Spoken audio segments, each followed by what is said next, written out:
Senior advisor at the Convention of States. Also, Christina Bobb, an attorney at Judicial Watch, former Trump attorney and author of Defiant, Inside the Mar-a-Lago Raid and the Left's Ongoing Lawfare. Thanks to both of you for being here. Good to see you. Thanks, Shannon. Thank you. So the D.C. pipe bomb suspect at this hearing today, disliked both political parties, felt that violence was justified. How do you think, I'm curious your thoughts, both of you, the political environment overall, this increasing rhetoric, has this fueled this attempt? Christina, let's start with you.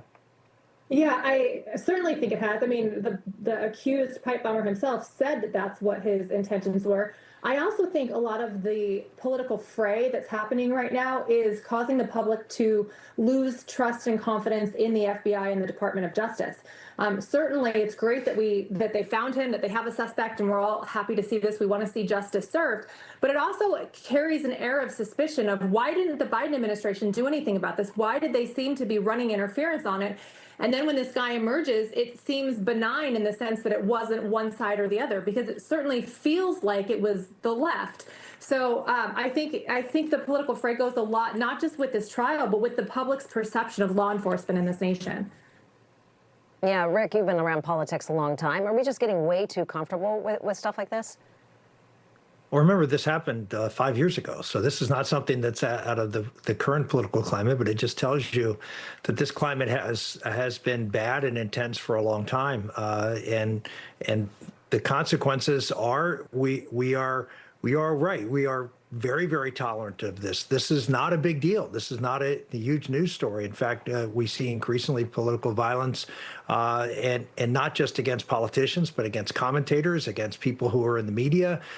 This is a very tense time, and I think what you see is I just read Marjorie Taylor Greene's interview at the New York Times, and I give her credit. I mean, she stepped back and said, I was responsible for some of this. I amped my rhetoric up too much. I think other folks need to take a look at the rhetoric they're using on both sides.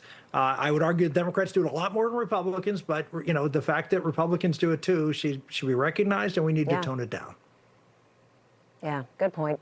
Google did release, Christina, this annual list of top search trends for 2025. Charlie Kirk topped that list. Here's a headline from CBS News here. What does this say about, let's talk about the environment, the climate. Let's wrap up that conversation, and then let's talk about his impact and legacy. Yeah, well, Charlie Kirk obviously had a big impact and legacy, judging by the Google searches. And I think a lot of people that maybe didn't know who he was prior to his assassination learned a lot about him. But I think, much to the story we were just talking about, the handling of the case has caused a lot of people to question what's happening and question the integrity of the investigation. Certainly, the government has a burden to prove their case beyond a reasonable doubt, and I hope and assume that that's what they will do. But people are questioning the institutions of our government because they feel like they're lying to us. And Charlie Kirk probably was the biggest political figure that's been assassinated, certainly in my generation, possibly ever. But I think there's a lot of concern by people trying to figure out what's actually going on. And so certainly his Google search demonstrates that. Rick, your thoughts quickly on Kirk's legacy, please. Well, I think it's tremendous. The saying that came out right after he was assassinated is the blood of the martyrs or the seeds of the church. I mean, Charlie Kirk, by the end of his career, was more of an evangelist than he was in a political figure. I mean, he went out and told the truth, but he told the truth, and he spoke about the gospel. He told about the things that were, eternal in life. He talked about family. He talked about the things that were that he in his own life journey found to be the keys to happiness and the keys to a good life.